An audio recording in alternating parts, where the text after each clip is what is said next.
A very warm welcome to all the students, and today we are going to start the third part of the chapter, The Ashes That Made the Trees Bloom.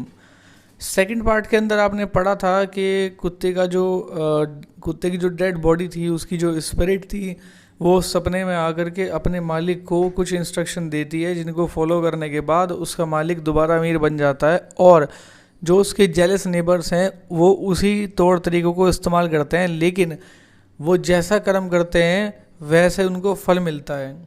यानी कि जहाँ जो कुत्ते का मालिक था वो दोबारा अमीर बन जाता है, उसके ऊपर सोने की बरसात होने लगती है। वहीं जो उसके जेलस नेबर होते हैं उनके आसपास कीड़े मंडराने लगते हैं। तो आगे हम पढ़ते हैं कि देखिए स्टोरी में क्या होता है।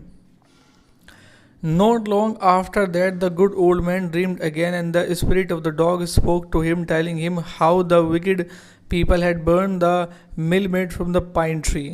अब जो भी हुआ था, जो भी विकेड उन दुष्ट लोगों के साथ में हुआ था, जो हरकतें उन्होंने की थी, वो सारी बातें कुत्ते ने दोबारा अपने मालिक के सपनों में आकर के उसको बताई। Take the ashes of the mill, sprinkle them on the withered trees, and they will bloom again, said the dog spirit. तो डॉग की स्पिरिट ने कहा कि उस मिल के जो एशेज़ हैं जिसको उन्होंने जला दिया है, उस एशेज़ को आप ले लें और जो मुरझाए हुए ट्रीज़ हैं उन मुरझाए हुए ट्रीज़ पर उनको आप डाल दें तो वो दोबारा खिल उठेंगे। The old man awoke and went at once to his wicked neighbour's house where he found the miserable old poor sitting at the edge of the square fireplace. अब जो बूढ़ा व्यक्ति था वो जागा और जागने के बाद तुरंत जो अपने दुष्ट नेबर थे उनके घर पे गया, जहाँ उसने पाया कि जो ओल्ड दुखी बेचारा जो गरीब पेड़ था वो अपने फायर प्लेस जहाँ था उनका, वहाँ पर वो बैठे हुए थे। In the middle of the floor smoking and spinning. From time to time they warmed their hands and feet with the blaze from the some bits of the mill while behind them lay a pile of the broken pieces. अब वो उस पर आग ताप रहे थे, यानी कि मिल के जो टुकड़े थे उस पर आग ताक रहे थे, और उनके पीछे जो ढेर था टुकड़ों का, तोड़े हुए टुकड़ों का, वो लगा हुआ था।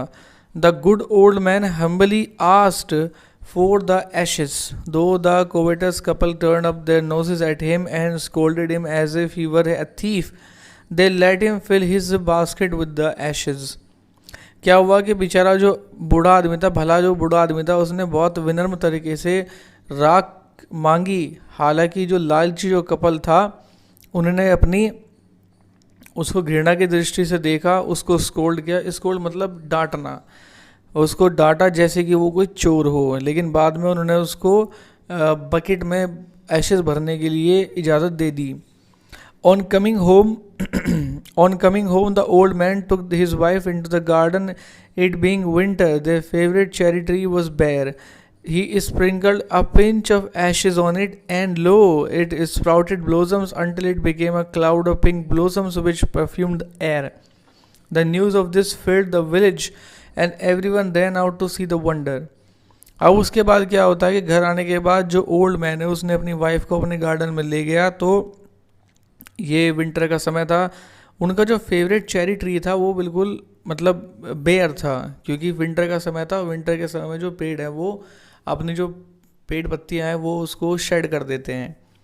तो उसने क्या हुआ कि एक चुटकी भर जो एशेज़ थी वो ली और उसको उसके चारों तरफ मतलब स्प्रिंकल कर दी, और उसके बाद देखे क्या हुआ, ये खिल गया। और इट कब तक, जब तक कि एक क्लाउड पिंक ब्लोसम, एक क्लाउड पिंक के बारे में एक मतलब खिल गया, जिसने कि हवा को महका दिया। अब ये जो न्यूज़ थी ये पूरे गांव में फैल गई और हर कोई उस चमत्कार को देखने के लिए उसके पास आया।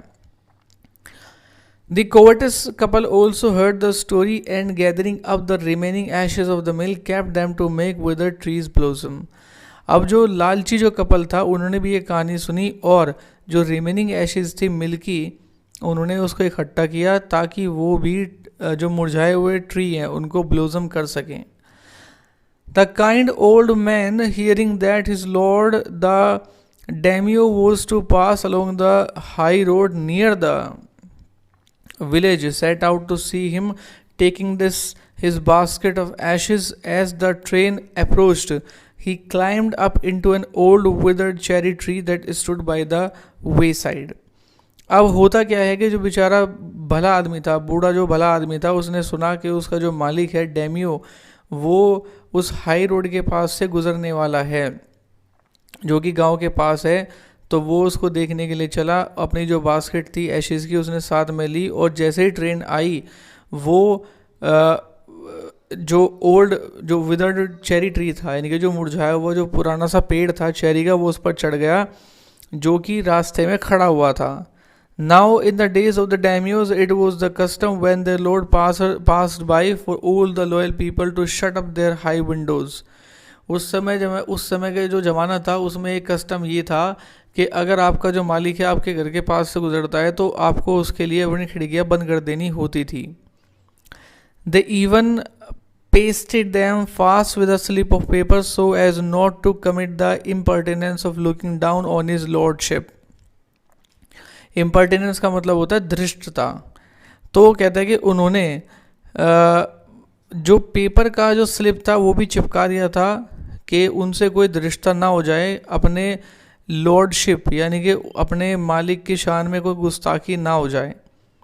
All the people along the road would fall upon their hands and knees and remain prostrate until the procession passed by. और सभी लोग अपने घुटनों पर झुक करके बैठ गए जब तक कि कारवां गुजर नहीं गया। प्रोसेशन का मतलब होता है कारवां या झांकी, जब तक कि वो गुजर नहीं गया।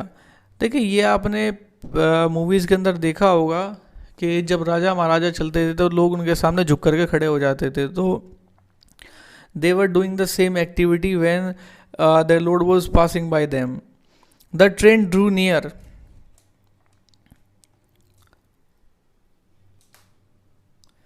The train drew near. One tall, competent man marched ahead, crying out to the people by the way, "Get down on your knees, get down on your knees," and everyone kneeled down while the procession was passing. अब जैसे ही train पास आई, यानी कि train का मतलब है यहाँ काफिले से मतलब है ट्रेन का, कि जो राजा का यानी कि राजा अपने पूरे तामझाम के साथ चलता था तो उसको ट्रेन कहा जाता था। यहाँ ट्रेन का मतलब वो ट्रेन नहीं है जिसके अंदर लोग बैठ करके एक जगह से दूसरी जगह जाते हैं। यहाँ ट्रेन का मतलब है राजा का जो काफिला था, यानी कि उसके साथ जो उसके मंत्री वगैरह या उसके जो दूसरे लोग होते थे तो उनका पूरा एक जत्था जो चलता था उसको ट्रेन कहा गया है।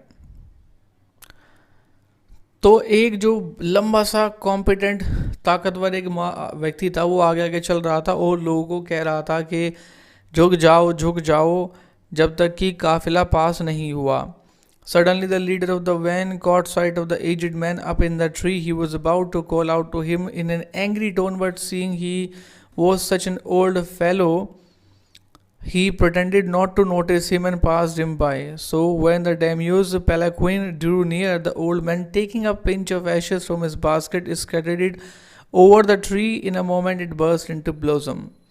अब अचानक से जो लीडर था उस वैन का, उसकी नज़र उस बूढ़े आदमी पर पड़ी जो पेड़ पर चढ़ा हुआ था। तो वो उसको बुलाने ही वाला था, मतलब एंग्री टोन में उसको बुलाने वाला था, लेकिन अब उसने देखा कि बेचारा बूढ़ा आदमी है तो उसने ऐसा प्रिटेंड किया, ऐसा नाटक किया कि जैसे कि उसने उसको नोटिस ही नहीं किया है और वो उसके बराबर से मतलब उसके बाजू से गुजर गया।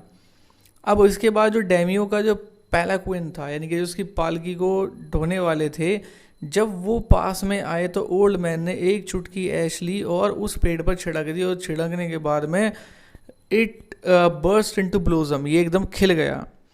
The delighted daimyo ordered the train to be stopped and got out to see the wonder. Calling the old man to him, he thanked him and ordered presents of silk robes, sponge cake, fans and other rewards to be given him. He even invited him to his castle. अब डैमियो ये सब देख करके खुश हो गया और उसने जो अपना पूरा कारवां था उसको रुकने के लिए कहा और उसने ओल्ड मैन को बुलाया।